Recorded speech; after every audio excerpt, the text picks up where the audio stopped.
Until you respect yourself, nobody else will. Respect yourself, and others will respect you.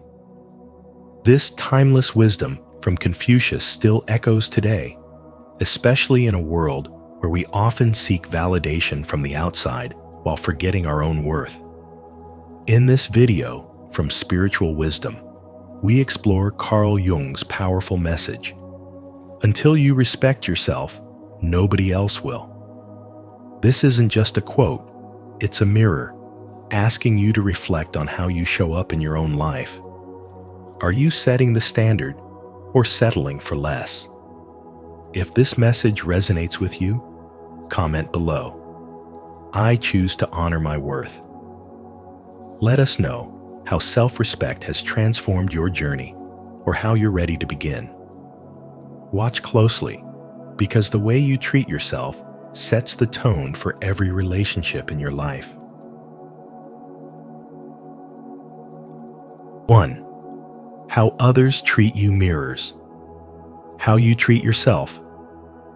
People don't always disrespect you because they're cruel often. It's because of what you silently allow.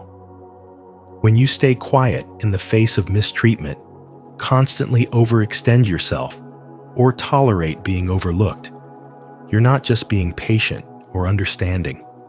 You're unknowingly sending a signal to the world. This is what I believe I'm worth. As Carl Jung wisely observed, until you respect yourself, nobody else will. The world mirrors back what you reflect from within. If your self-worth is hidden behind fear, guilt, or a desire to be accepted, others will treat you accordingly. The more you shrink yourself to fit into relationships, the more you become invisible within them. You start thinking that being available, forgiving quickly, and suppressing your discomfort will earn you love. But what it often earns is neglect. The people around you get used to taking you for granted. They stop noticing your silence. They overlook your needs, not because they're blind, but because you've taught them not to look. Meanwhile, the ones who walk with quiet confidence, those who know their time, energy, and boundaries are sacred, rarely beg for respect. They command it without saying a word. They don't explain their worth. They embody it. They're not rude or harsh, but they are clear. Their yes has value because their no is firm. And in their presence, people rise or they walk away. That is the power of self-respect, and it's built one boundary at a time. You might relate more to the overgiver, the peacemaker, the one who always makes room for others, even if it costs you your dignity. Maybe you've been the person who forgives without apologies, who listens without ever being heard, who gives even when depleted. And maybe you've wondered why people disappear once they've gotten what they needed. It's not always personal. Sometimes it's energetic. You offered yourself at a discount, and the world responded with clearance-level care. Carl Jung's spiritual wisdom teaches us that healing starts from within. You can't expect people to treat you better than you treat yourself. If you tolerate disrespect, it becomes the standard. If you devalue your needs, others will too. The change begins when you make the internal shift, when you choose not to chase what is not chasing you, when you stop begging for crumbs and decide to be the feast. You become luxury by being selective. By no longer needing to prove your worth, you finally begin to live it. There is a quiet strength in walking away from people who disrespect you without ever raising your voice. There's a rare power in honoring your space so deeply that no one can enter without permission. You stop being reactive. You stop over-explaining. You become grounded in your own truth. That's when people start listening, not because you demand it, but because your energy speaks louder than words ever could. This transformation is not always easy. You may lose people. You may face guilt. You may even doubt your decision at first. But what you gain is far greater. Peace, clarity, and the kind of respect that only shows up when you give it to yourself first. And when you finally step into that level of self-honor, the universe responds. It brings you people who see you clearly, who match your energy, and who recognize that you are not an option. You are the standard. Are you ready to shift the way the world treats you by first shifting how you treat yourself? If so, comment below. I choose self-respect to affirm your commitment to this powerful transformation. 2. The cycle of people-pleasing is rooted in childhood conditioning. You were taught early on, maybe without words, that being quiet, helpful, or emotionally invisible was the safest way to be loved. If you didn't cause trouble, if you anticipated everyone's needs, if you made yourself small enough, you could earn connection. That's how childhood conditioning works. It trains you to survive, not to thrive. And those patterns don't just disappear. When you grow up, they evolve into people-pleasing. You say yes when you want to say no.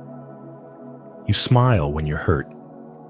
You stay when your soul is screaming to leave. All because some part of you still believes that love must be earned through sacrifice. People-pleasing feels like kindness on the surface, but underneath, it's fear. The fear of rejection. The fear of being seen as too much. The fear of finally putting yourself first and realizing that some people only loved you when you didn't. That's the uncomfortable truth. You've been conditioned to believe that self-abandonment is noble, that being needed is the same as being loved. But spiritual wisdom teaches us that true love cannot exist without truth. And truth cannot exist without boundaries. When you suppress your needs to keep the peace, you're not avoiding conflict. You're inviting internal war. That silent war drains your spirit. It shows up in the exhaustion you can't explain, the resentment you hide, the tears you cry alone. You give so much and wonder why so little comes back. But the answer isn't in giving more. The answer is in giving differently. When you begin to see your value not as something to prove, but something to protect, the entire energy of your life shifts. You become someone who no longer chases validation because you've remembered your worth. Respect is not something you beg for. It's something you command through the way you carry yourself. That begins with choosing yourself, even when it feels uncomfortable. It's walking away when staying would cost you your peace. It's saying no without writing a novel to justify it. It's understanding that your inner child doesn't need to keep earning love through exhaustion. They need safety, and that safety begins with you. The work is not easy. Breaking a pattern that once kept you safe will feel like breaking your own heart. But it's not destruction, it's liberation. And as you heal, you stop living in reaction to others and start living in alignment with yourself. You stop mistaking silence for peace, tolerance for love, and being needed for being seen. The more you respect yourself, the more you become unavailable to anything that disrespects you.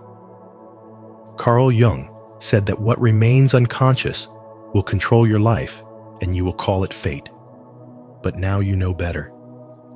You've seen the pattern, and the moment you see it, you can change it. That's what spiritual wisdom really is.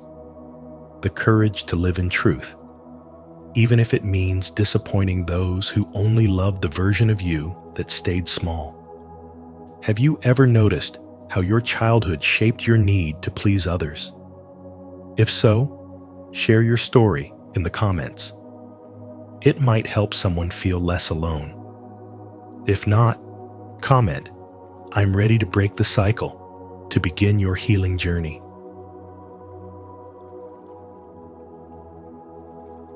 3. The shadow self controls you when ignored.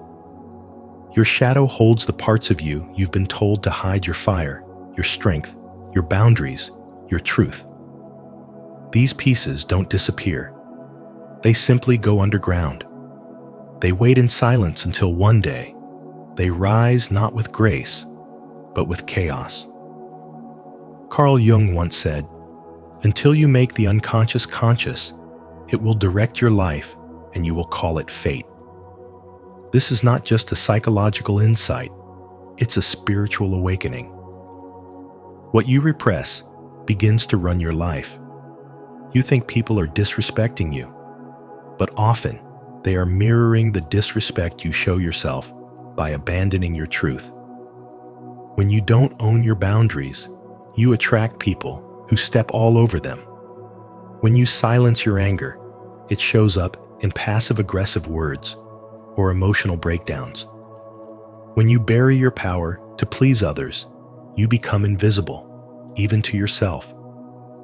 This is not humility, it's self-betrayal, and the world feels it. The universe responds not to your words, but to your energy. If your energy says, "I don't matter," the world will agree. Reclaiming the shadow isn't about becoming loud or aggressive. It's about becoming whole. It's about integrating the rejected parts of yourself and saying, "Even this part of me is worthy." When you do this, you stop leaking energy. You stop attracting relationships that drain you. You no longer feel the need to beg for respect because you have already given it to yourself. People treat you according to the standard you set. And when your standard is wholeness, they either rise to meet you or fall away. Think of the times you said yes when everything in your gut screamed no. That is where your shadow lives, in the silence of compliance, in the smile you forced, in the love you gave while betraying your own soul. But the moment you say, "Enough," is the moment you begin to reclaim your life. Spiritual wisdom is not about staying calm while people cross your boundaries. It's about being so rooted in your truth that peace becomes your natural state, not because the world is kind, but because you have become unshakable. Each time you honor your true feelings instead of hiding them, you become more magnetic. Your energy shifts.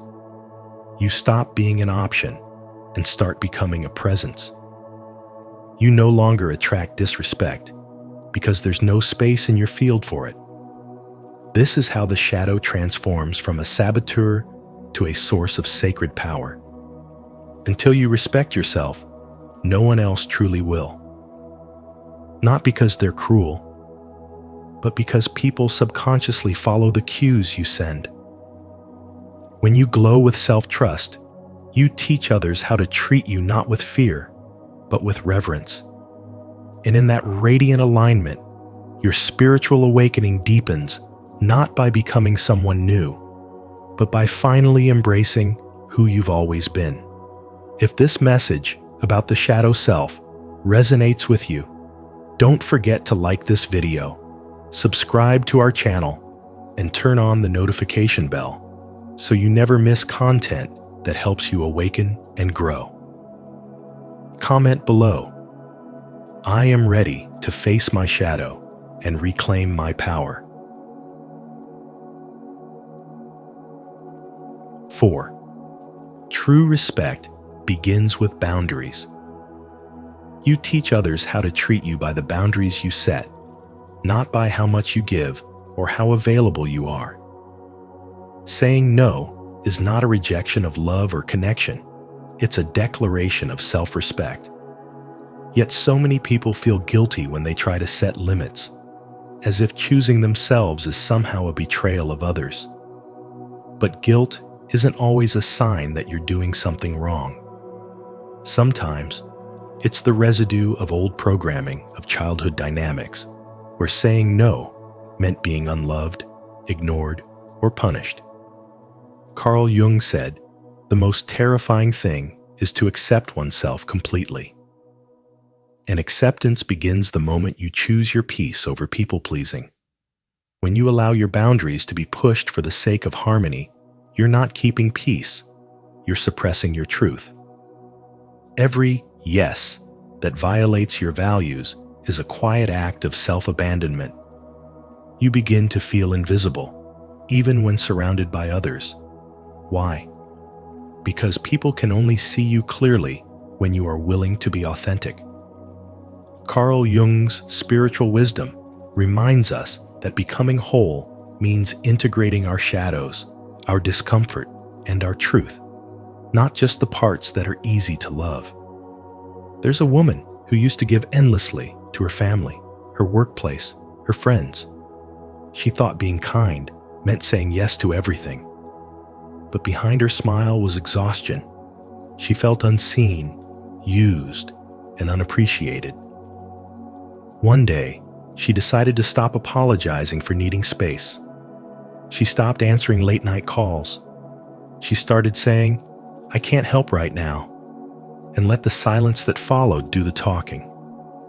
Some people drifted away. Others got angry. But something else happened too.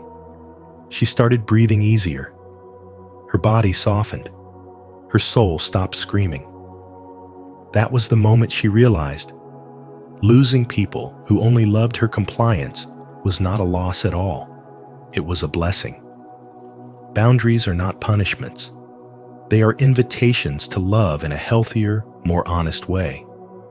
They say, "Here's how I need to be treated if you want to stay in my life." And the people who value you will rise to meet those standards. Those who don't, let them fall away. You cannot keep shrinking just to keep others comfortable. The moment you begin to honor your emotional, mental, and spiritual limits is the moment you step into your power. Carl Jung believed that the path to true selfhood, what he called individuation, requires standing in that power, even when it's uncomfortable. The real work of spiritual awakening is not about floating above your life. It's about rooting deeply into your truth. It's about protecting your time, energy, and emotional space like sacred ground. You don't need to explain your no. You don't need to justify your silence. You don't need to earn rest or prove your worth through overgiving. You are worthy because you exist. And when you begin to act like it, others will follow your lead. Stop expecting others to hand you the respect you haven't given yourself. Start modeling what you deserve. Speak clearly. Stand firm. Let discomfort refine you, not define you. Because the only way to teach the world how to love you is to show them how you love yourself. If you're ready to honor your worth and set powerful boundaries, comment below. I choose self-respect over guilt. Don't forget to like this video, subscribe to our channel, and turn on the notification bell so you never miss a message that supports your personal growth and inner strength. 5. External respect will never heal. Internal lack. You can't force others to respect you if you haven't yet chosen to respect yourself. No matter how much love, effort, or goodness you pour into people, it will never be enough if you do it from a place of lack. Respect isn't something you ask for. It's something you become. It's not earned by constantly saying yes, staying silent to keep the peace, or sacrificing your well-being so others feel comfortable. It's shown in how you hold your own boundaries, how you speak to yourself, and how you honor your energy when no one is watching. The hard truth is, people learn how to treat you by watching how you treat yourself. If you constantly explain your worth, overextend yourself, or tolerate disrespect just to avoid being alone, you send a message. I don't believe I'm enough unless you approve of me. But no amount of approval can heal the wound of self-abandonment. And the more you betray your own needs to be accepted, the further you drift from your own power. Real self-respect isn't loud. It's steady. It shows up in quiet decisions. You stop over-explaining. You walk away from things that insult your soul, even if it means walking alone. You stop waiting for apologies that may never come, and instead, give yourself closure through truth. You stop expecting others to validate you, and instead, begin validating yourself, your feelings, your voice, your worth. And when this shift happens, something sacred unfolds. Your energy changes. You begin to carry yourself with calm, unapologetic presence. You say less, but mean more. People notice, not because you've demanded respect, but because your entire being radiates it. You're no longer performing for love. You're embodying it. You're no longer trying to be chosen. You've already chosen yourself. This is what spiritual wisdom teaches us. The world doesn't give you what you want.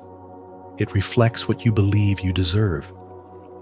And the moment you stop begging for crumbs and start setting the table for yourself, everything changes. Your relationships shift. Your peace deepens. Your standards rise. Not from bitterness, but from clarity. Because you finally remembered who you are, and you're no longer willing to abandon yourself to be liked. People may not understand this transformation. Some will fall away. Some will call you difficult or too distant. Let them. You're not here to be accessible to everyone. You're here to be authentic to yourself. Respect isn't about being agreeable. It's about being aligned. And when you respect yourself, deeply, consistently, and quietly, the world has no choice but to follow your lead. Stay connected with our community of spiritual wisdom by subscribing to our channel. Here, we explore the journey of self-worth, healing, and inner power. Remember, true respect begins within, and you are worthy of honoring yourself fully every single day. 6. Practical actions rebuild inner respect. Carl Jung once said, "The privilege of a lifetime is to become who you truly are." But to become who you truly are, you must begin with self-respect, not as a performance for others, but as a sacred commitment to yourself. This kind of respect is not loud. It doesn't beg for validation. It lives in the quiet choices you make every day, like the choice to pause before reacting. In that pause, you reclaim your power. You teach yourself that you are not a puppet of emotions or other people's chaos. You become the calm in the storm, not because the storm disappears, but because you remember that your peace is non-negotiable. Refusing to over-explain is another act of quiet rebellion. Every time you catch yourself justifying your boundaries or over-clarifying your truth, stop.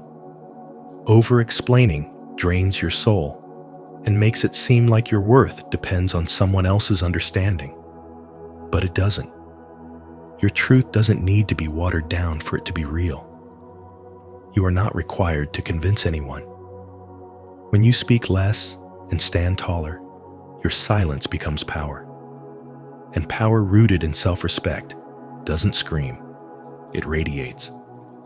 To respect yourself is also to prioritize your needs. So many people confuse self-sacrifice with goodness. But abandoning yourself is not a virtue, it's self-betrayal.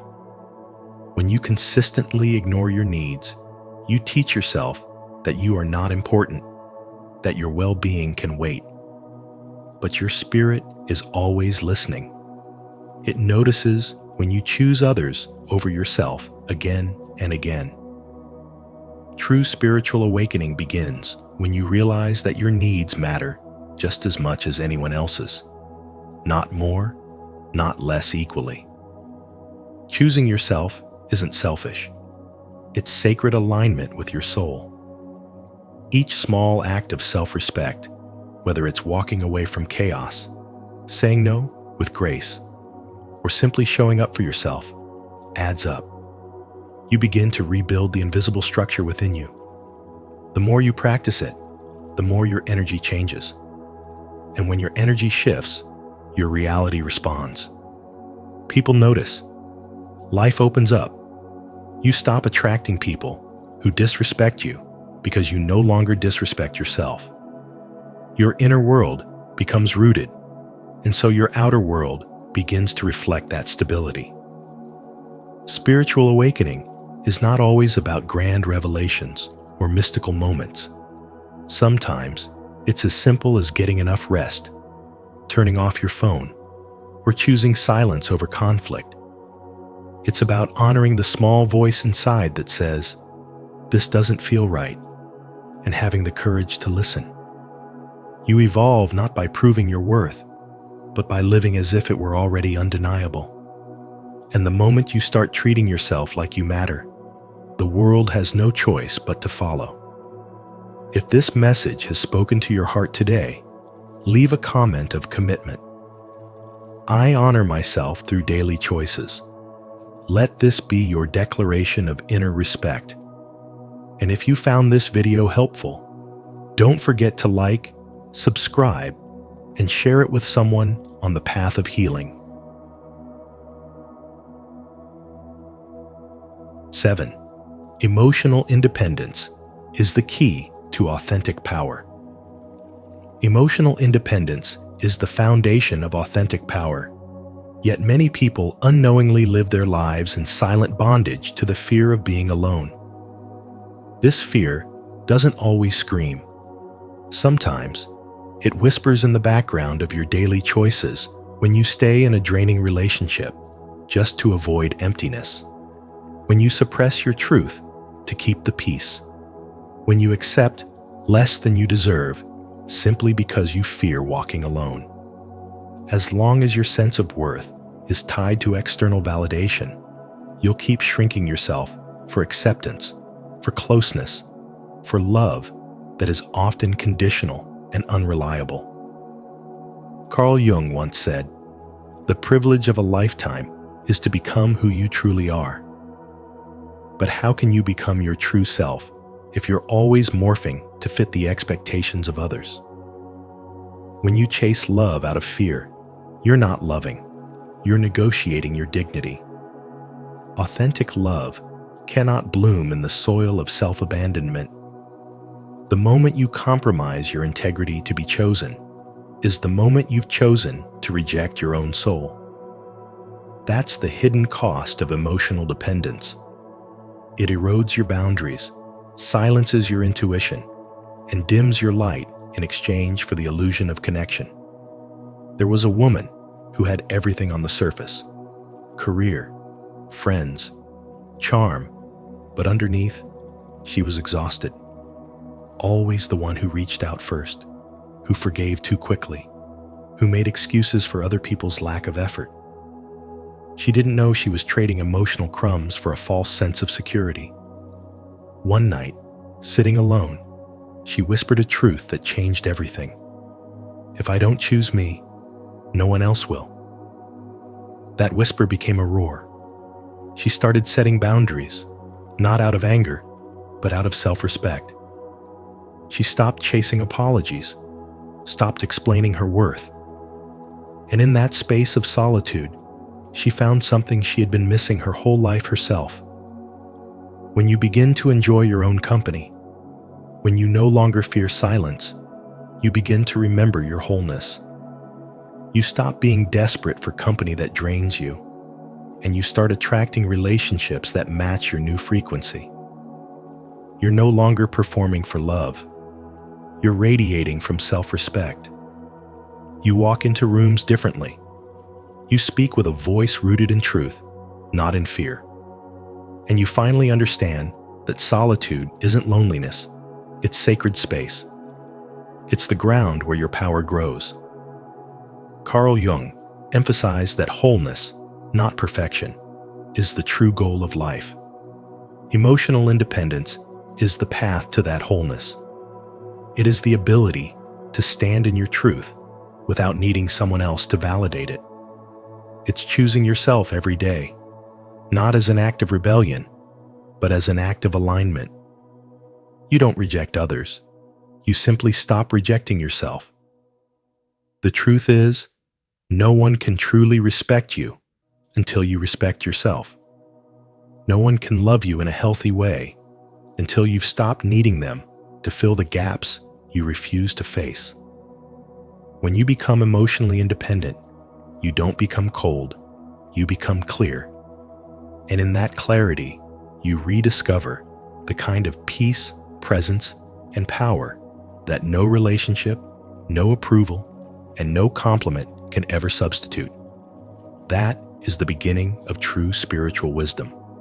That is what Carl Jung meant when he said to become who you truly are. If this message speaks to your heart, share your journey in the comments. How are you learning to choose yourself and find peace in your own presence? Your story may inspire someone else to break free from emotional dependence and reclaim their authentic power. Thank you for watching. Remember, the way you respect yourself sets the standard for how others treat you. When you honor your own worth, the world begins to reflect that back. If this message spoke to something deep within you, don't forget to like, share, and subscribe to Spiritual Wisdom. And make sure to turn on the notification bell so you never miss the next powerful insight on your journey of healing, growth, and self-discovery. We'll see you in the next video. Until then, walk with purpose and never forget your value. Carl Jung's 4 personality types, the truth about who you are. Until you make the unconscious conscious, it will direct your life and you will call it fate. Carl Jung. Welcome to Spiritual Wisdom, where we explore the deeper truths that shape who we are. In today's video, we're diving into Carl Jung's 4 personality types, a powerful key to understanding how you think, feel, and connect with the world around you. Are you a thinker, feeler, sensor, or intuitive? Recognizing your type isn't just interesting, it's transformational. These insights can help you improve your relationships, make wiser decisions, and live a more authentic, fulfilling life. So as you watch, ask yourself, have I truly discovered who I am? Drop your personality type in the comments below and share how it shows up in your daily life. Let's grow together. 1. Jung's 4 personality functions. In the world of self-discovery, few insights are as profound as Carl Jung's theory of personality functions. At the core of Jungian psychology lies a powerful truth. Each of us is born with a dominant way of perceiving and interpreting reality. It's not just a habit, it's the lens through which we see life, make decisions, and form connections. Yet, in a world that often forces conformity, many people are led away from their natural function, causing a silent inner conflict that disconnects them from who they truly are. As Jung once said, the privilege of a lifetime is to become who you truly are. Let's explore this journey inward through the lens of spiritual wisdom. Jung identified 4 core psychological functions: thinking, feeling, sensation, and intuition. Each person has one that is dominant. It's like the lead character in the movie of your mind. This dominant function shapes your worldview, your choices, and your relationships. But here's the paradox. While one of these functions is your natural strength, societal conditioning often pushes you to suppress it in favor of what's deemed normal or acceptable. This disconnection is not just psychological, it is spiritual. It leaves you fragmented, longing, and out of alignment with your soul's design. Let's begin with the thinking type. If this is your dominant function, logic and structure are your guiding lights. You seek truth through reason, and you make decisions based on analysis rather than emotional influence. Thinkers thrive in environments where systems, data, and clarity are valued. However, if you were raised in a space that prioritized emotional sensitivity over rational thought, you might have been told to stop overthinking or be more emotionally available. Over time, suppressing your thinking function may have led to confusion, self-doubt, or an internal sense of chaos. Rediscovering this part of yourself is not just healing. It's a spiritual awakening back to order and authenticity. Next are the feeling types. These individuals are guided by values, emotional depth, and a deep sense of meaning. They make decisions by tuning into relationships and ethical principles rather than cold facts. Their superpower is empathy. They feel the emotional temperature of a room without a word being spoken. But in a logic-driven world, feelers are often labeled as too sensitive or irrational. This judgment leads many to bury their emotional instincts, causing them to become disconnected from the wisdom of their heart. Reclaiming this function is a journey of returning to your soul's emotional compass and embracing spiritual wisdom that validates your inner truth. Then we have the sensation types. These are the realists, grounded, practical, and fully engaged with the present moment. They trust what they can see, touch, and experience through the 5 senses. They often excel in fields where tangible results matter: engineering, craftsmanship, or hands-on service. However, if you were encouraged to dream bigger or think more abstractly, you may have felt out of place. Society tends to glorify visionaries and downplay grounded presence. Yet, in truth, sensation types bring the sacredness of the here and now. Their spiritual path lies in honoring the divine in the present moment, the miracle of now. Finally, there are the intuition types, the visionaries, dreamers, and pattern seekers. If this is your dominant function, you are constantly scanning the horizon for deeper meanings and future possibilities. You think in symbols, metaphors, and ideas not yet born. You might be drawn to philosophy, spirituality, or the creative arts. But if your upbringing demanded practicality over possibility, you may have been told you were too unrealistic or had your head in the clouds. Yet, suppressing your intuition means cutting off the very channel through which spiritual wisdom flows. Your healing lies in trusting the unseen, the yet to come, and the whispers of your inner voice. Each of us is wired with one dominant function for a reason. It is not a flaw to be corrected, but a truth to be honored. Jung's framework is not about labeling, but about liberation. When you live in alignment with your core function, you enter a state of inner harmony. Life flows more naturally, decisions become clearer, and your relationships begin to reflect your true nature. This is more than self-awareness. It is a spiritual awakening. It is remembering who you are beneath the noise of expectation and returning to your divine design. So, ask yourself, which of these functions resonates most deeply with your inner world? And more importantly, have you been living in alignment with it or in resistance to it?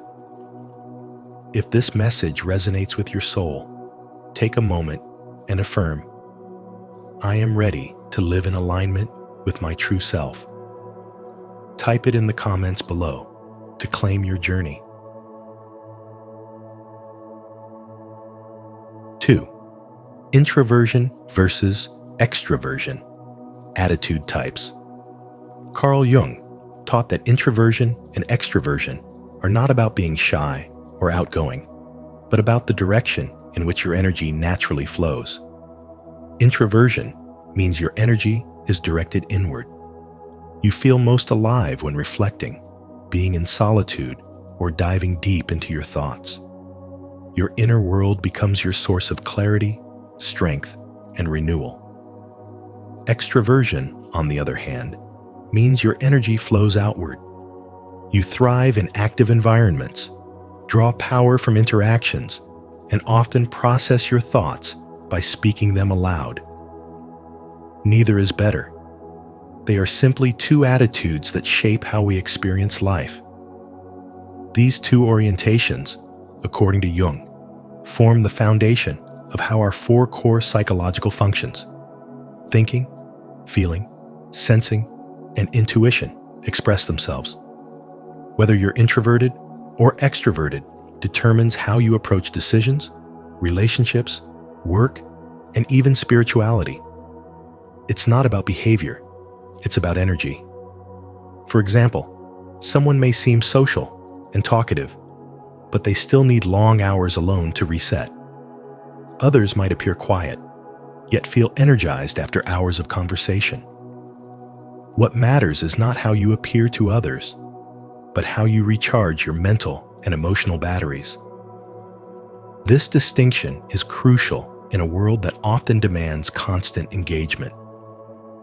If you're introverted and try to force yourself into non-stop external activity, you'll feel drained, scattered, even lost. If you're extroverted but stuck in isolation for too long, you might feel disconnected, uninspired, or anxious. Jung's wisdom invites you to stop pretending and start aligning with your natural attitude. When you understand how your energy works, life begins to feel less like resistance and more like flow. These insights also explain why people struggle when they live out of alignment.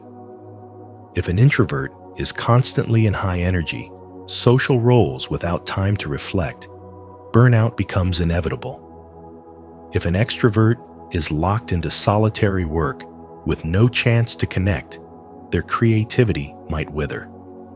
Understanding whether you are introverted or extroverted allows you to design your life around your true nature. It's a spiritual wisdom that brings peace not just in how you act, but in how you are. Carl Jung believed this knowledge wasn't just psychological, it was transformational. He saw personality not as a fixed label, but as a sacred map to deeper self-awareness. When you recognize your natural energy orientation, you begin the process of individuation, the journey of becoming whole. You no longer chase someone else's idea of success or force yourself into roles that don't fit. Instead, you start showing up with presence, honesty, and balance, guided by the flow of your authentic self. Are you ready to embrace your true nature, whether it flows inward or outward? If this message resonated with you, comment below. I honor my energy to affirm your self-awareness and inspire others on the same path. 3. 8. Personality types. Each of us processes the world through different mental lenses, what Carl Jung called functions, and each function appears in either an introverted or extroverted form, creating 8 distinct personality types. These are not rigid labels, but doorways into deeper self-awareness and spiritual awakening. Extroverted thinking types are naturally drawn to order, structure, and measurable results. They shine in leadership roles and are often the ones organizing people, timelines, and outcomes with precision. Their minds move quickly, seeking logic in the external world. However, in their pursuit of efficiency, they may overlook the emotional and spiritual layers of life. They must learn that true success is not just about output, but about inner harmony. Introverted thinking, by contrast, dives deep into the inner world of ideas. These individuals are independent thinkers, quietly analyzing and deconstructing systems in pursuit of truth.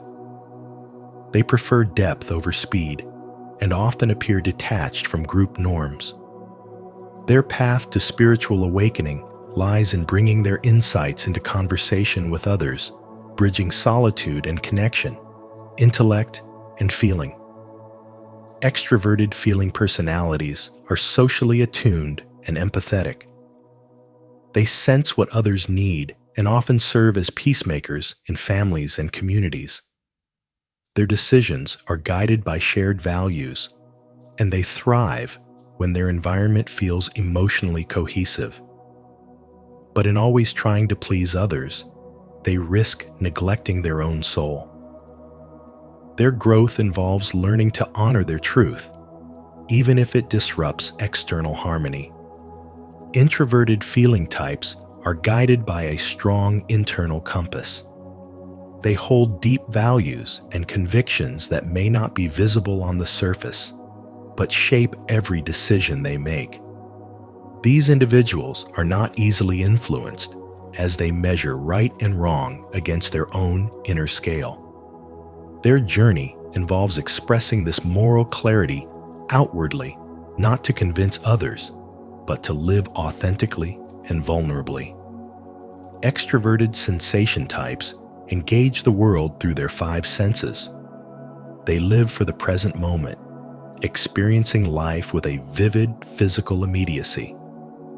Whether through food, music, nature, or movement, they are grounded in what is real and tangible. Yet, in being constantly stimulated, they can overlook the symbolic or spiritual dimension of life. Their awakening begins when they slow down and recognize the sacred in the simple. Introverted sensation, on the other hand, relies heavily on memory, tradition, and familiarity.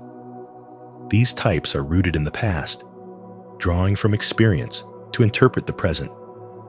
They are often nostalgic, reflective, and deeply loyal. While this gives them a sense of stability, it may also lead to resistance when life calls for change. They must learn that spiritual growth often means releasing the past in order to walk into a new version of themselves. Extroverted intuition types are the dreamers, the innovators. They are constantly scanning for new patterns, ideas, and possibilities. Their excitement lies in what could be, and they often leap from one inspiration to the next. While their creativity is unmatched, they can struggle with follow-through. Their transformation begins when they focus their energy, channeling their visionary power into something lasting and grounded. Introverted intuition is the realm of the seer. These individuals perceive patterns beneath the surface, sensing meanings others can't yet articulate. Their insights often come in flashes, intuitive downloads that feel more like revelation than reason. They move between the conscious and unconscious, seeing symbols in dreams, art, and behavior. But they must stay tethered to the physical world. Their challenge is to embody their visions, turning spiritual truths into living practices. Together, these 8 types reveal not only how we think or feel, but how we awaken. Each one carries a unique tension, a shadow to integrate, a lesson to embody. And the more we understand how our energy flows, the more consciously we live. Because at its heart, personality is not just psychology, it is the map we use to travel toward wholeness. Which of these 8 types feels most like home to you? If you found your truth in today's message, declare it in the comments. This is how my energy flows. Let it be a reminder of who you are and inspire others to discover their true nature too. And if this helped you, don't forget to like, share, and subscribe to Spiritual Wisdom for more insights on personality and purpose. 4. Personality is a functional hierarchy. Everyone carries within them a unique structure of the psyche, a functional hierarchy that determines how we perceive, decide, and respond to the world. At the top of this internal system is the dominant function, the most developed and instinctive part of your personality. This function guides your natural approach to life, whether it's logical thinking, deep feeling, practical sensing, or intuitive insight. It shapes your default way of understanding the world and is often the most obvious part of your personality to others. Supporting the dominant is the auxiliary function, which plays a vital balancing role. If the dominant is the mind's primary voice, the auxiliary is its closest advisor. It brings balance by offering a contrasting or complementary perspective. For example, someone with a dominant thinking function might have an auxiliary feeling function, helping them weigh human values alongside logical outcomes. This dynamic allows you to move through life with greater flexibility and emotional intelligence, enriching your decision-making and social awareness. Deeper in the background is the tertiary function, a less conscious part of your personality that may feel underused or immature.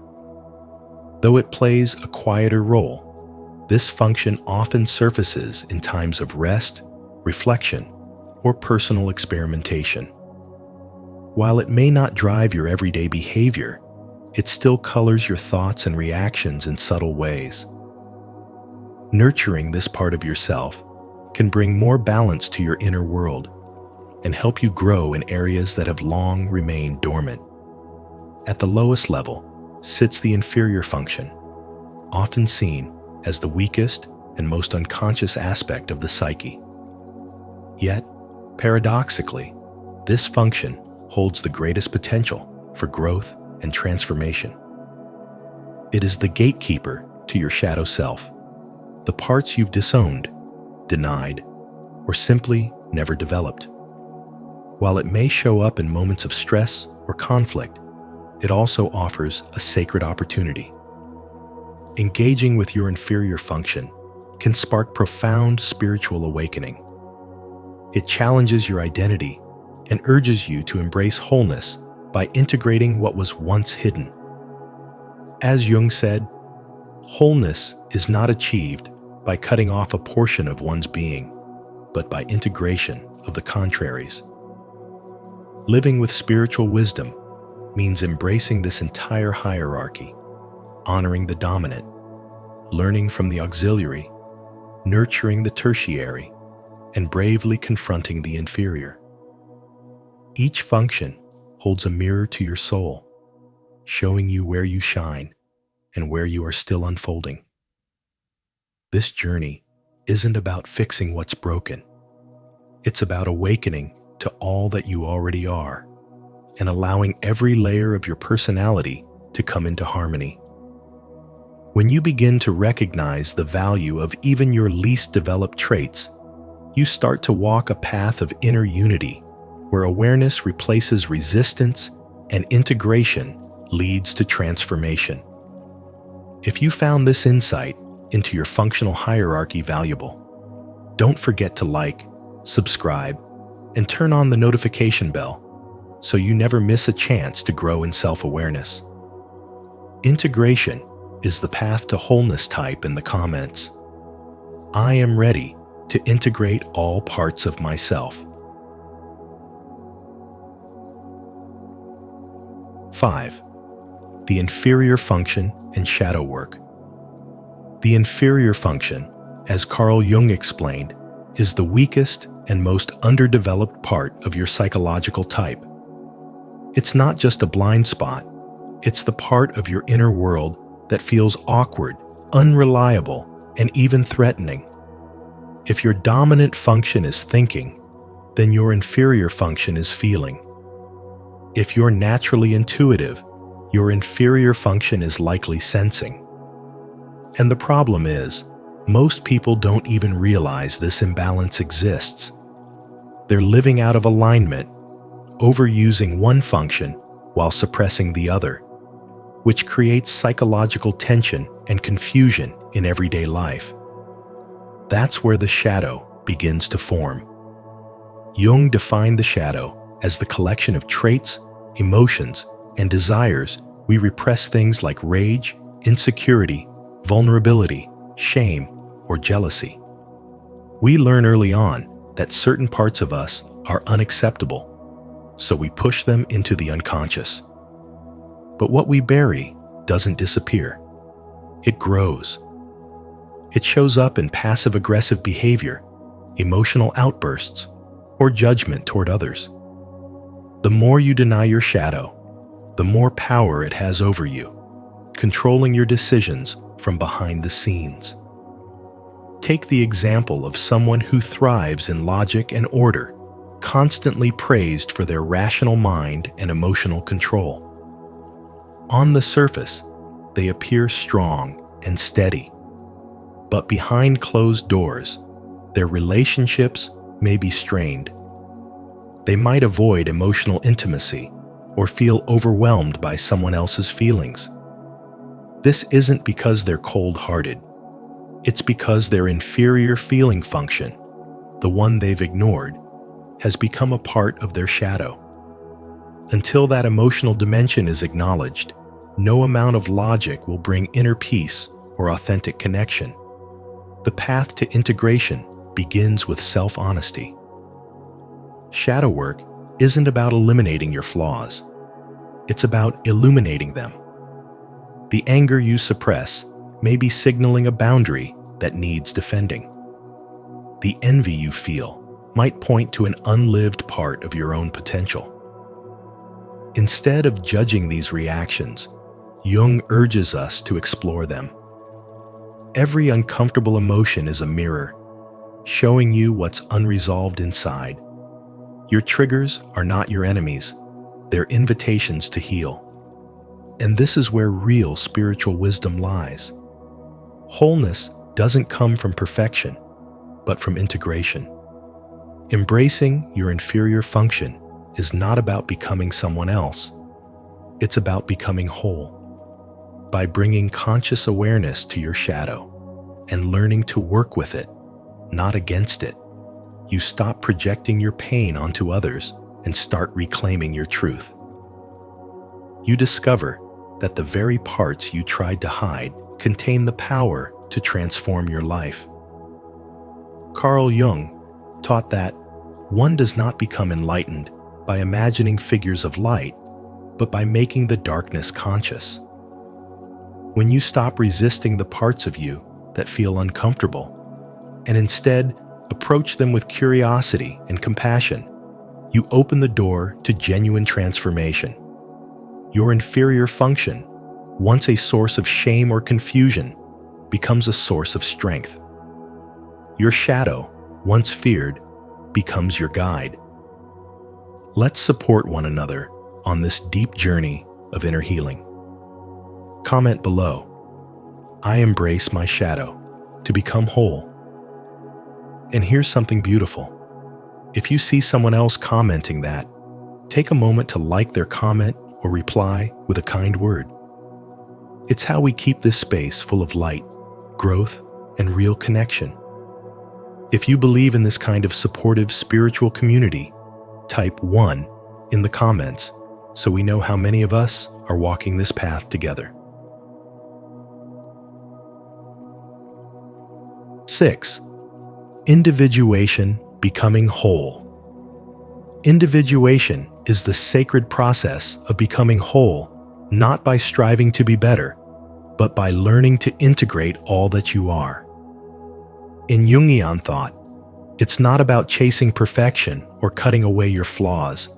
It's about bringing together the pieces you've rejected, your intellect and your emotions, your strength and your tenderness, your fears and your hopes into a unified and conscious self. Most people are conditioned to live only half of who they are. From a young age, you're rewarded for being logical and punished for being sensitive, praised for being independent, and shamed for needing support. Over time, what doesn't fit into the persona you build gets pushed into the shadows. But those shadows don't disappear. They wait. And the journey of individuation begins when you finally turn toward them. You begin to face the traits you've disowned. Your anger, your sadness, your jealousy, your desires. You stop pretending to be only what the world accepts and start reclaiming your hidden power. This process is not easy. It requires emotional honesty, deep reflection, and the willingness to meet the parts of yourself that you were once afraid of. But every time you do, you expand your awareness and step deeper into your truth. This is where spiritual awakening begins, not in bypassing your pain, but in transforming it. Awakening is not about escaping reality or becoming more spiritual in appearance. It's about diving into the raw truth of who you are, allowing your contradictions to coexist, and learning to listen to the quiet voice of your inner wisdom. A person who is truly individuated can hold opposing qualities in balance. They can lead with compassion and still assert their boundaries. They can think critically and still honor their intuition. They stop living from a mask and start moving from their core. Individuation is a lifelong unfolding. There is no final version of you to become, only deeper layers to uncover, accept, and integrate. As Jung said, the privilege of a lifetime is to become who you truly are. And that privilege is yours each time you choose to live in alignment with your essence instead of your conditioning. Each time you choose wholeness over image, presence over perfection. In that space, your humanity becomes sacred. Your story becomes your strength. And your path becomes a mirror through which the soul awakens. If this message resonated with your soul, leave a comment below. I embrace every part of who I am. I am becoming whole. Let this be a reminder that your journey matters. And if you feel called to support others on this path, like or reply to someone else's comment with kindness. Together, we grow in truth and spiritual wholeness. 7. Applying Jung's theory in life. Understanding Carl Jung's personality theory isn't just about self-analysis. It's about transforming how we live, love, and grow. In relationships, conflict often stems from differences in perception, not character flaws. A person who leads with thinking may prioritize fairness and logic, while another who leads with feeling may be guided by values and emotional harmony. Without this awareness, misunderstandings arise, each assuming the other is insensitive or irrational. But once you recognize these core functions, empathy deepens. You stop trying to change the other person and start appreciating their unique way of processing life. You begin to listen differently, love more consciously, and build bonds that honor individuality rather than demanding conformity. In careers, the alignment between one's dominant function and job role is the key to genuine fulfillment. Intuitives, for instance, flourish in environments where they can explore new ideas, envision the future, and innovate beyond the present. If forced into repetitive or overly structured tasks, their energy wanes and their creativity withers. Sensors, on the other hand, feel most alive when engaging with concrete details and hands-on experiences. They thrive in roles with clear steps, measurable goals, and real-world applications. When your work reflects how your mind naturally operates, motivation becomes organic. Success doesn't feel forced. It becomes the natural expression of living in alignment with your design. This is not just professional strategy. This is spiritual wisdom in motion, guiding you toward your purpose. When it comes to solving problems, each personality type brings a valuable perspective. Thinkers analyze challenges through the lens of logic and structure, stripping away emotional noise to find practical solutions. Feelers, meanwhile, prioritize the human element, asking how decisions impact relationships, values, and emotional well-being. Sensors focus on present realities and grounded action, while intuitives stretch toward abstract connections, seeing what others may overlook. In teams, these differences can be a source of frustration or a wellspring of creativity. When we stop judging and start integrating these diverse approaches, collaboration turns into collective brilliance. Instead of clashing, minds complement. Instead of egos competing, deeper understanding emerges. Jung's theory is not a rigid system. It's a mirror that reflects your inner architecture. It reveals the invisible threads shaping how you interpret reality, make decisions, and relate to others. By recognizing these threads, you awaken from unconscious patterns and reclaim the power to choose intentionally. This process is not about labeling yourself. It's about becoming more of who you truly are. It is a path of spiritual awakening that begins with self-awareness and leads to inner harmony. And when you bring that awareness into relationships, into your career, and into how you solve life's challenges, you don't just live, you evolve.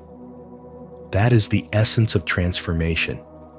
That is the silent power of spiritual wisdom at work.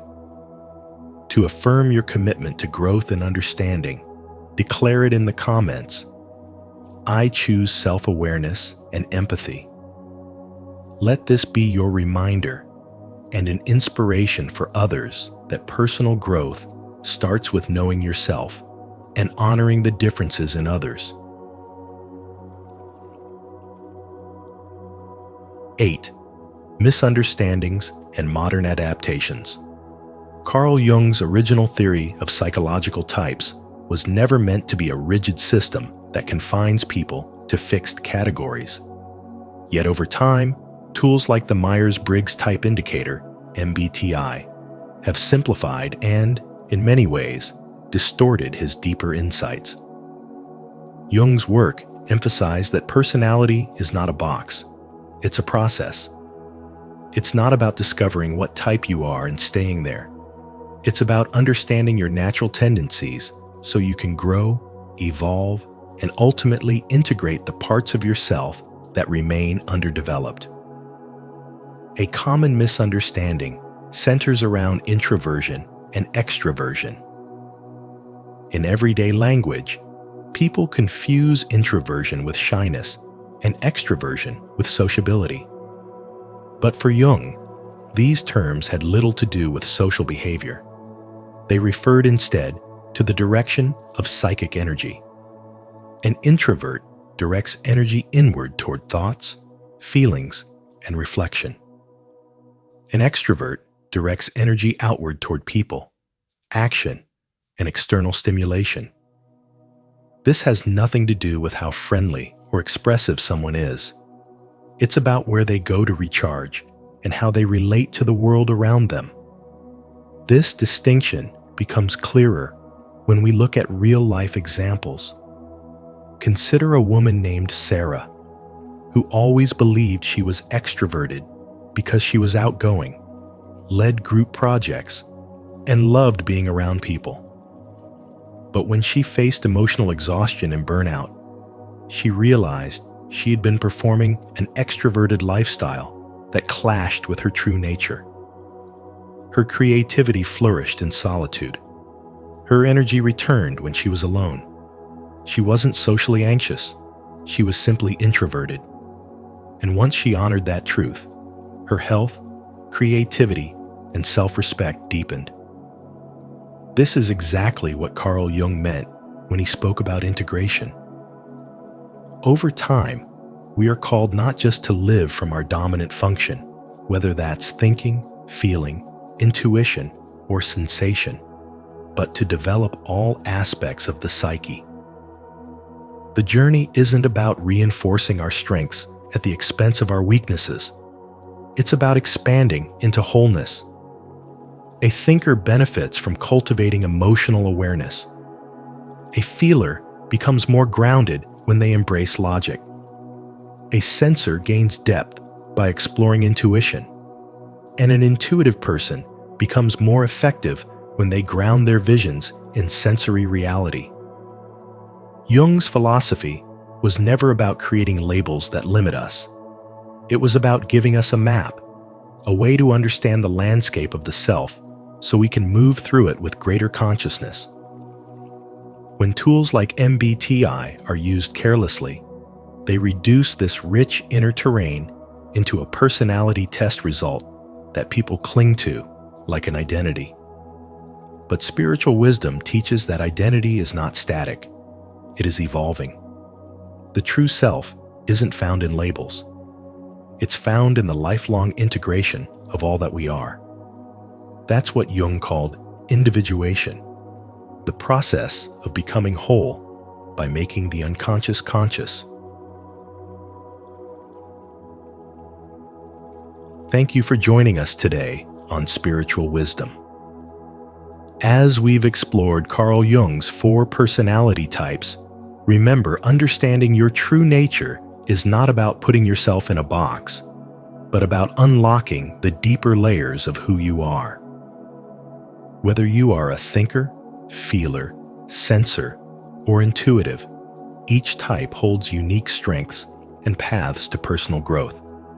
Embrace your type, nurture your awareness, and let that knowledge guide you toward a more authentic, fulfilling life. If this video brought you insight or clarity, please give it a thumbs up. Share it with someone who might benefit. And don't forget to subscribe to Spiritual Wisdom. Make sure to turn on the notification bell so you won't miss our upcoming videos on spirituality, self-discovery, and the journey to awakening. Until next time, keep growing, keep seeking, and stay true to who you are.